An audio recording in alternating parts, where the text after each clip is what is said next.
नमस्कार, good morning प्यारे भाइयों बहनों, मीठे भाइयों बहनों, पेरेंट्स, सबको नमस्कार। और टीचर्स डे पर हैप्पी टीचर्स डे सबको। हैप्पी टीचर्स डे सबको। ये लोग तो कल ही मना ली टीचर्स डे। और हम लोग का सबसे सुप्रीम टीचर कौन है? बाबा। बाबा बाबा है, ब्रह्मा बाबा। हम लोगों को इतना पढ़ाए लिखाए। और सभी दीदियां हैं जो हमको निमित्त बन करके मम्मा सेंटर्स पे। और सबसे पहला टीचर लौकिक शरीर का, ये सबसे पहला टीचर कौन होता है? माँ बाप। माँ होते हैं, बाप होते हैं, स्कूल के टीचर्स हैं। उसके बाद है ना, उसके बाद और कौन कौन है जो हमको, हमारे फ्रेंड्स भी हैं जो हमको कभी कभी सिखाते हैं, पढ़ाते हैं। अच्छे दोस्त अच्छा सिखाते हैं ना। समय भी हमको बहुत कुछ सिखाता है, तो समय भी टीचर होता है। लेकिन समय को टीचर बनाना नहीं चाहिए। बाबा कहते हैं समय से पहले ही सीख जाना चाहिए। समय टीचर बने उससे पहले खुद ही सीख जाओ। और नेचर से भी हम बहुत कुछ सीखते हैं, अपने कर्मों से भी हम लोग सीखते हैं कि हम लोग अच्छा किए या बुरा किए। अच्छे का रिजल्ट अच्छा होता है, बुरे का रिजल्ट बुरा होता है। तो उससे सीखे ना हम लोग, बुरा किए थे इसलिए बुरा मिला।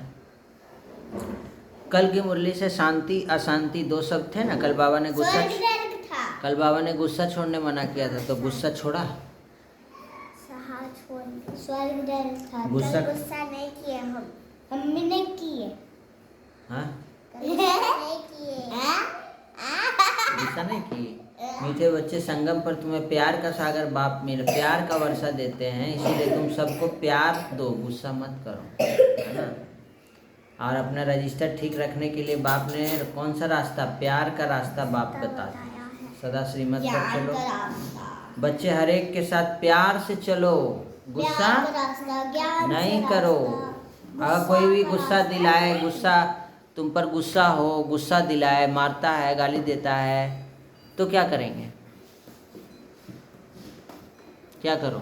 शांति से रहो, किनारा कर लो। हाँ, कोना में बैठ जाओ। कोना में बैठ जाओ। किनारा कर लो, शांत हो जाओ। हाँ। बाबा कहते हैं उस पर फूल चढ़ाओ, प्यार से बात करो, प्यार से उसको समझाओ। ये तुमको गुस्सा दिलाए, इसको मारने लगेगी नहीं, इसको प्यार से समझाओ, गुस्सा से नहीं। बाबा प्यार का सागर है ना। और रावण क्या है? क्रोध का सागर है। बाबा प्यार के सागर है। तो बाबा कह रहे अब ये वक्त जा रहा है, गीत बजा दिए बाबा, इसीलिए वक्त जाने से पहले संभल जाओ, अपनी चाल चलन किसके जैसा बनाओ? देवताओं जैसी बनानी है। और कोई भी एविल बोल मुख से नहीं निकालना। आंखें भी कभी क्रिमिनल ना हो। क्रोध का भूत बहुत नुकसान करता है। क्रोध क्या है? भूत है। ताली दो हाथ से बजती है ना। देखो मान लो ये क्रोध है, तो ये भी क्रोध करेगा तब ना ताली बजेगा। ताली बजेगा कैसे? शांति से है। देखो एक हाथ से ताली आवाज आ रहा है और दो हाथ से आवाज आया ना, तो एक गुस्सा किया, दूसरा शांति रहा, तो ताली बजा? नहीं बजा, शांति है। और बाबा कह रहे हैं कि किसी को दुख नहीं देना, संकल्पों द्वारा भी किसी को दुख नहीं देना है। इसको कहते हैं संपूर्ण अहिंसा। और आज 5 सितंबर टीचर्स डे पर बाबा के, टीचर्स के, सतगुरु के महावाक्य क्या है? मीठे बच्चे तुम्हारी प्रतिज्ञा है, जब तक हम पावन नहीं बने तब तक बाप को याद करते रहेंगे, एक बाप को ही प्यार करेंगे। आज बाबा याद पे ज़्यादा अटेंशन दिलवाए हैं। सियाने बच्चे कौन है? सियाने बच्चे समय को देखते हुए कौन सा पुरुषार्थ करेंगे? सियाने बच्चे कौन से हैं जिसको बाबा बोले कि अंत समय शरीर छूटे तो बस एक बाबा की याद में छूटे, इसका पुरुषार्थ वो सियाने बच्चे जरूर करेंगे, क्योंकि कर्मातीत बनकर जाना है। इसके लिए इस पुरानी खाल, इस शरीर से भी ममत्व निकालते जाओ। बस हम जा रहे हैं बाबा के पास। ये शरीर किसका है? बाबा। इस शरीर में कितनी हड्डियां हैं? 206। वो किसका है? बाबा। ये आँख किसका है? बाबा। कान किसका है? बाबा। चश्मा किसका है? बाबा। कोई भी चीज़ से ममत्व तो है नहीं। ना। वो हमसे जुदा होंगे, न उल्फत दिल से निकलेगी। आज का गीत यही बजा। आज बाबा ने कहा है कि कोई भी सदा याद रहे सर्वशक्तिमान बाप हमारे साथ है। इस स्मृति से शक्ति प्रवेश करती है, करेगी, विकर्म भस्म हो जाएंगे। सदा क्या याद रहे? बाबा बाबा हमारे साथ सदा है। तो जैसे ही ये चीज़ याद आएगा ना तो इस स्मृति से शक्ति प्रवेश करेगी और विकर्म भस्म होगा। समझा? हमेशा बाबा को हमेशा कंबाइंड रखना है। बाबा मेरे साथ है। डरने की क्या बात है? बोल बम में भी बोलते हैं ना, जेकर नाथ बोले नाथ हुआ नाथ कैसे। होई? और एक क्या बोलते हैं? बोल बम के नारा बा, बाबा एक सहारा बा। और क्या बोलते हैं? बोल बम बोल बम। तो बाबा हमेशा साथ हैं। जैसे ही बाबा ज्ञान सुना दिए कि जैसे बोलेंगे बाप हमारे साथ है सर्वशक्तिवान, तो सारी शक्तियां आपके अंदर प्रवेश करने लगेगी और विकर्म भी भस्म होगा। बहादुर बनना, डरपोक नहीं। अब मान लो कोई चोर आ गया, बहादुरी दिखाना है तो क्या करेंगे? चोर को भगाएंगे ना। उसको अब गाय घुस जाता है तो क्या करती है? डंडा लेके गाय को भगाती है कि नहीं? तो डरपोक नहीं बनना है। समझ में आया? बहादुर बनना है। जीते जी मरने के बाद ये अहंकार ना आए कि मैं तो सरेंडर हूँ। सरेंडर हो, पुण्य आत्मा बन, औरों को भी बनाना है, इसमें ही फायदा है। पुण्य आत्मा बनना है, पुण्य आत्मा बनाना है, अच्छा कर्म करना है बाबा को याद करके, खराब कर्म नहीं करना और ना दूसरों को करने देना है, दूसरों को भी सिखाना है पुण्य कर्म करना। और वरदान निर्विघ्न स्थिति द्वारा स्वयं के फाउंडेशन को मजबूत बनाने वाले पास विद ऑनर भव। पास विद ऑनर भव। निर्विघ्न स्थिति के द्वारा खुद के फाउंडेशन को मजबूत बनाना है। समझा? स्लोगन हर आत्मा के प्रति सदा उपकार, अर्थात शुभ भावना कामना हो तो स्वतः दुआएं प्राप्त हों। हर आत्मा के प्रति उपकार कीजिए, हर आत्मा के प्रति शुभ भावना शुभ कामना होना है। और आज के अव्यक्त इशारे में बाबा ने हम बच्चों को बहुत अच्छा योग के बारे में बताया। योग माना शांति की शक्ति। शांति की शक्ति बहुत सहज स्व को और दूसरों को परिवर्तन करती है। इससे व्यक्ति भी बदल जाएंगे तो प्रकृति भी बदल जाएगी। व्यक्तियों को तो मुख का कोर्स करा देते हो, लेकिन प्रकृति को तो बदलने के लिए शांति की शक्ति अर्थात योग बल ही चाहिए ना। बिना योग बल के प्रकृति को कैसे करेंगे? समझ में? आज की मुरली से दो शब्द लेंगे हम लोग। शक्तिशाली बाबा है, डरपोक है ना। डरपोक नहीं बनना, शक्तिशाली बनना है। कमज़ोर नहीं बनना है, शक्तिशाली बनना है। कोई कमजोरी नहीं रखना है ना। और आज की मुरली से बहुत ही सुंदर कहानी है जिसको हम लोग देखेंगे। मणिकर्णिका घाट की परंपरा और सतपथ की जीवन की अवधारणा। काशी में मणिकर्णिका घाट पर चिता जब शांत हो जाती है तब मुखाग्नि देने वाला व्यक्ति चिता भस्म पर 94 लिखता है। यह सभी को मालूम नहीं है। खांटी बनारसी लोग और अगल बगल के लोग ही इस परंपरा को जानते हैं। बाहर से आए सौदाहक जन इस बात को नहीं जानते। जीवन के सतपथ होते हैं। 100 शुभ कर्मों को करने वाला व्यक्ति मरने के बाद उसी के आधार पर अगला जीवन शुभ या अशुभ प्राप्त करता है।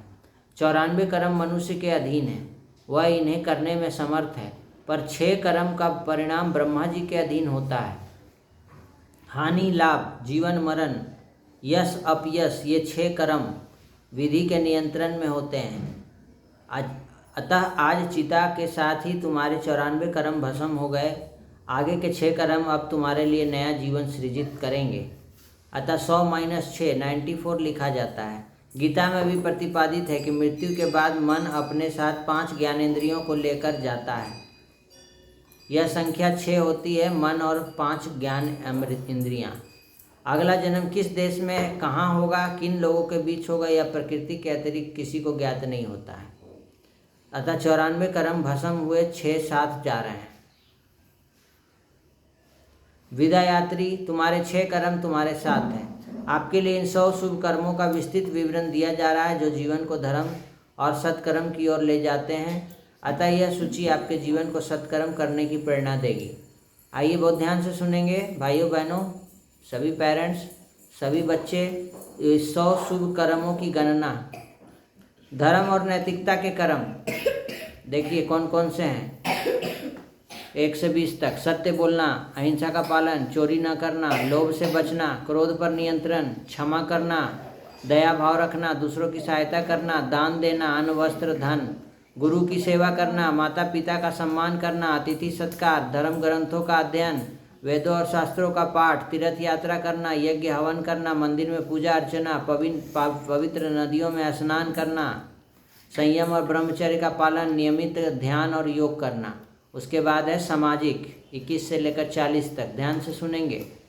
परिवार का पालन पोषण, बच्चों को अच्छी शिक्षा देना, गरीबों को भोजन देना, रोगियों की सेवा करना, अनाथों की सेवा करना, सहायता करना, वृद्धों का सम्मान करना, समाज में शांति स्थापित करना, झूठे वाद विवाद से बचना, दूसरों की निंदा न करना, सत्य और न्याय का समर्थन करना, परोपकार करना, सामाजिक कार्यों में भाग लेना, पर्यावरण की रक्षा करना, वृक्षारोपण करना, जल संरक्षण करना, पशु पक्षियों की रक्षा करना, सामाजिक एकता को बढ़ावा देना, दूसरों को प्रेरित करना, समाज में कमजोर वर्गों का उत्थान करना, धर्म के प्रचार में सहयोग। आगे आध्यात्मिक और व्यक्तिगत कर्म है 41 से लेकर 60। क्या है? नियमित जप करना, भगवान का स्मरण करना, प्राणायाम करना, आत्मचिंतन करना, मन की शुद्धि, इंद्रियों पर नियंत्रण, लालच से मुक्ति, मोह माया से दूरी, सादा जीवन जीना, स्वाध्याय, आत्म अध्ययन, संतों का सानिध्य, सत्संग में भाग लेना, भक्ति में लीन होना, कर्म फल भगवान को समर्पित करना, तृष्णा का त्याग करना, ईर्ष्या से बचना, शांति का प्रसार करना, आत्मविश्वास बनाए रखना, दूसरों के प्रति उदारता, सकारात्मक सोच रखना। आगे सेवा और दान के कर्म है 61 से लेकर 80 तक। सुनेंगे। भूखों को भोजन देना, है ना, वस्त्र दान करना जिसके पास वस्त्र नहीं है, बेघर को आश्रय देना, शिक्षा के लिए दान, चिकित्सा के लिए सहायता, धार्मिक स्थानों का निर्माण, गौ सेवा, पशुओं को चारा देना, जलाशयों की सफाई करना, रास्तों का निर्माण करना, यात्री निवास बनवाना, स्कूलों को सहायता, पुस्तकालय स्थापना, धार्मिक उत्सवों में सहयोग, गरीबों के लिए निःशुल्क भोजन, वस्त्र दान, औषधि दान, विद्यादान, कन्यादान, भूमि दान। नैतिक और मानवीय कर्म क्या है? देखिए 81 से 94। विश्वासघात न करना, वचन का पालन करना, कर्तव्य निष्ठा, समय की प्रतिबद्धता, धैर्य रखना, दूसरों की भावनाओं का सम्मान करना, सत्य के लिए संघर्ष, अन्याय के विरुद्ध आवाज़ उठाना, दुखियों के आंसू पोंछना, बच्चों को नैतिक शिक्षा देना, प्रकृति के प्रति कृतज्ञता, दूसरों को प्रोत्साहन देना, मन वचन कर्म से शुद्धता, जीवन में संतुलन बनाए रखना। ये है 94 कर्म जो बताया गया उसमें। और विधि के अधीन 6 कर्म और बचते हैं। वो है हानि, लाभ, जीवन, मरण, यश, अपयश। ये 6 कर्म है विधि के अधीन है। तो 94 कर्म मनुष्य के नियंत्रण में है। उपरोक्त सूची में 1 से 94 तक वे कर्म हैं जो मनुष्य अपने विवेक, इच्छा शक्ति और प्रयास से कर सकता है। ये कर्म धर्म, सत्य और नैतिकता पर आधारित हैं जो जीवन को सार्थक बनाते हैं। अब बचे 6 कर्म, वो विधि के अधीन है। अंतिम 6 कर्म हानि, लाभ, जीवन, मरण, यश, अपयश मनुष्य के नियंत्रण से बाहर हैं। उन्हें भाग्य, प्रकृति या ईश्वर की इच्छा के अधीन माना जाता है। तो ये कर्मों के बारे में आपने आज जाना, बहुत ही सुंदर। आपको ये कैसा लगा कमेंट करके ज़रूर बताएंगे। और आज की मुरली से 2 शब्द क्या लिया आपने? निडर और डरपोक। शक्तिशाली और डरपोक कमज़ोर, है ना। बाबा बोले डरपोक कमज़ोर नहीं बनना है, निडर और हमेशा बोलना बाबा मेरे साथ है, बाबा मेरे साथ है, डरने बाबा की मेरे साथ है, बोल बम के नारा बाबा एक सहारा बा। तो ये ध्यान रखेंगे। मुरली से 2 शब्द, बहुत ही इम्पोर्टेंट शब्द लिया गया है। फिर से मिलते हैं नए वीडियो में। आज की वीडियो में इतना ही। धन्यवाद। सबका कल्याण हो, सबका भला हो, सब शांत रहें, सुखी रहें, निरोगी रहें, नशा मुक्त रहें। ओम शांति।